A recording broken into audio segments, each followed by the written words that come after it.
ایک دوست ملنے آ گیا، پوچھا کیا ہو رہا ہے؟ میں نے کہا خدا کا شکر ادا ہو رہا ہے کہ میں سیاست دان نہیں بنا، انسانوں پر حکومت کرنے کا شوق نہیں چرایا، نہ ان کی زندگیوں کو کنٹرول کرنے کا جنون پالا، نہ خود کو خبط عظمت کا شکار پایا کہ میں انسانوں کی زندگی بدل سکتا ہوں، بس وہ مجھے ذرا ووٹ دے کر کوئی بڑا عہدہ دیں۔ میرا دوست بولا تم سے بڑا بے وقوف کوئی نہ ہوگا، ذرا سوچو سیاست کتنا پروفیٹیبل دھندا ہے، بڑا دفتر، بڑی گاڑی، مفت کے ہوائی اور زمینی سفر، مفت دوائیاں، الاؤنسز، کروڑوں روپے کے ترقیاتی بجٹ، اور اپنے ضلع میں مرضی کے ڈی پی او اور ڈپٹی کمشنر، ٹھیکیدار بھی مرضی کے، ٹی وی اینکرز اور کالم نگار دن رات آپ کو فرشتہ ثابت کریں گے، گن گائیں گے۔ محنت لوگوں نے کرنی ہے، صبح سے شام تک کام کر کے جو پیسے کمانے ہیں وہ آپ نے ٹیکس کے نام پر ان کی جیب سے نکلوا لینے ہیں، اور تو اور پانی بھی لوگ مفت نہیں پی سکیں گے، جہاں پانی کی بوتل خریدیں گے وہیں ٹیکس بھی دیں گے، عوام کوئی بھی ایسی چیز نہیں خرید پائیں گے جس میں تمہارا حصہ نہ ہو، تم ہیلی کاپٹر سے نیچے نہیں اترو گے، 20 گاڑیوں کا پروٹوکول پیچھے پھرتا رہے گا،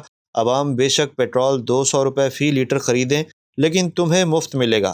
بجلی، گیس، فون، سب کچھ فری، سب کے پیسے لگتے ہیں لیکن تمہیں سب فری ملے گا، اس کا بل عوام کے بلوں میں ڈالا جائے گا، تمہارے فیول کا بل بھی عوام کے ٹیکسوں سے ادا ہوگا، تمہارا رہن سہن، سونا جاگنا، گاڑی، پروٹوکول اور رہائش، غرض سب کچھ عوام کے ذمہ، رشتہ دار، یار دوست، سب کی عیاشیاں بھی عوام کے پیسوں سے چل رہی ہوں گی، کروڑوں اربوں روپے کے ترقیاتی فنڈ سے اپنے بھائی یا بھتیجے کو ٹھیکیدار بنوا کر سارے ٹھیکے انہی کو دلانے ہیں، جیسے سابق اسپیکر قومی اسمبلی اسد کیسر نے F9 پارک میں واقع ایک کانٹریکٹ بھائی کو لے کر دیا اور اب تک کروڑوں روپے کا بل تک نہیں دیا، کر لو جو کرنا ہے۔ اسلام آباد میں پچھلے سال پی ٹی آئی کے ایک بڑے بندے کو خوش کرنے کے لیے اچھی خاصی سڑکیں دوبارہ اکھاڑ کر ٹھیکہ دیا گیا اور بتایا گیا کہ 100 ارب روپے کی ڈیل ماری گئی، جو سڑکیں پہلے بنی ہوئی تھیں ان پر دوبارہ بجری ڈال کر پیسے کھڑے کر لیے گئے۔ اس کے علاوہ اور فوائد دیکھیں کہ اگر تمہیں کسی ملک سے تحائف ملے تو وہ بھی تم رکھ سکتے ہو، تم نے خود ہی توشہ خانہ کے قوانین بنانے ہیں کہ یہ تحائف میں گھر لے کر جا سکتا ہوں، کل لاگت کا 10% پھر 20% کیا گیا ادا کر کے تم دبئی میں 14 کروڑ میں بیچ بھی سکتے ہو جیسے عمران خان نے کیا، یا پھر نواز شریف کی طرح ابن بطوطہ بن کر پوری دنیا میں عوام کے پیسوں پر گھوم پھر سکتے ہو۔ ان 100 دوروں میں 20 دورے لندن کے تھے، ان ممالک کے دوروں میں جو تحائف ملے ان کو واپسی پر نواز شریف کی طرح قومی راز ڈکلیئر کر کے قوم سے چھپا کر گھر لے جا سکتے ہو۔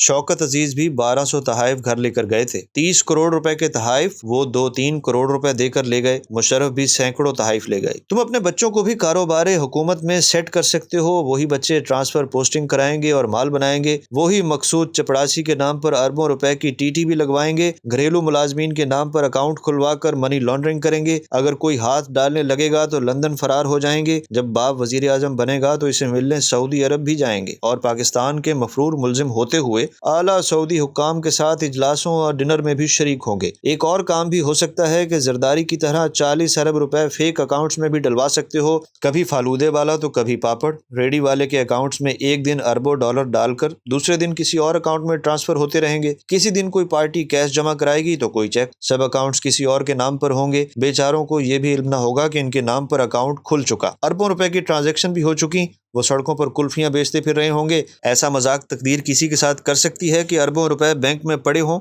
اور آپ سڑکوں پر جوتے چٹکا رہے ہوں، اگر پکڑے جائیں تو زرداری کی طرح انٹرویو میں کہہ دینا کہ ہاں میں نے یہ سب کچھ کیا ہے، ثابت کر کے دکھاؤ، اب کون ثابت کرے۔ ایک اور فائدہ دیکھو، آپ کو الیکشن سے پہلے کوئی جانتا تک نہیں، لیکن آپ بزدار کی طرح سیدھے وزیر اعلیٰ لگ جاتے ہیں۔ آپ کے پاس ایک گھر تھا اور اب 4 گھروں پر پولیس لگا دی جائے گی، ایک گھر توسا، دوسرا ڈیرہ غازی خان، تیسرا ملتان اور چوتھا لاہور، جہاں سینکڑوں سپاہی ڈیوٹی دیں گے۔ آپ کے دور حکومت میں ہر افسر بولی دے گا، کوئی سیٹ کسی کو نہیں ملے گی جب تک اعلیٰ حکام کی چونچ گیلی نہیں کی جائے گی۔ صرف توسا کے بزدار کی نہیں بلکہ پاک پتن کے مانکا، گجرانوالہ کے گجر کی بھی قسمت بدل جائے گی، یا آپ شریف خاندان کی طرح 4 گھروں کو کیمپ آفس ڈکلیئر کر کے عوام کی جیب سے کچن چلانا، سب سرکاری گاڑیاں اور سینکڑوں محافظ آپ کے آگے پیچھے، رائے بینڈ کی طرح گھر کی باڑ اور سڑک بھی عوامی پیسوں سے بنے گی۔ اگر کوئی آپ سے پوچھ لے کہ لندن کے فلیٹس کہاں سے خریدے تو نواز شریف کی طرح کہہ دینا کہ آپ کون ہوتے ہیں پوچھنے والے، یا پھر عمران خان کی طرح کا جواب دیا جا سکتا ہے کہ میرے تحائف میری مرضی۔ اگر معاملہ سیریس ہو جائے اور آپ کو لگے کہ آپ کی حکومت جانے والی ہے اور کہیں اگلی حکومت احتساب شروع نہ کر دے تو آپ ٹی وی انٹرویوز میں پہلے ہی رولا ڈال دینا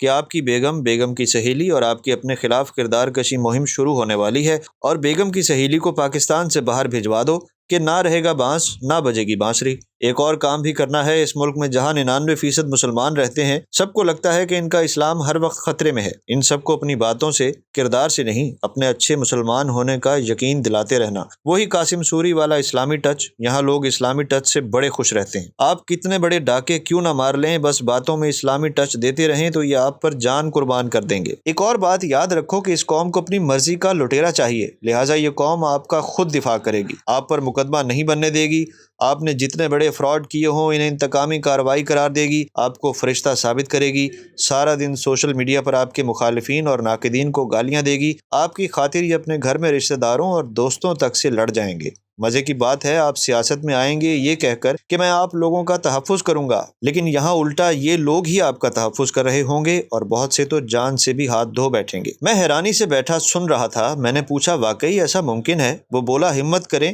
اس سے زیادہ خوبصورت اور سخی انسان دوست قوم کہاں ملے گی؟ دوست چلا گیا ہے، لیکن کافی دیر سے بیٹھا سوچ رہا ہوں کہ سیاست کا دھندا برا نہیں، اور سیانے کہتے ہیں کہ دھندے سے بڑا کوئی دھرم نہیں۔ سوچا آپ سے ہی پوچھ لوں، آپ سب سیانے لوگ ہیں، کیا مشورہ دیتے ہیں؟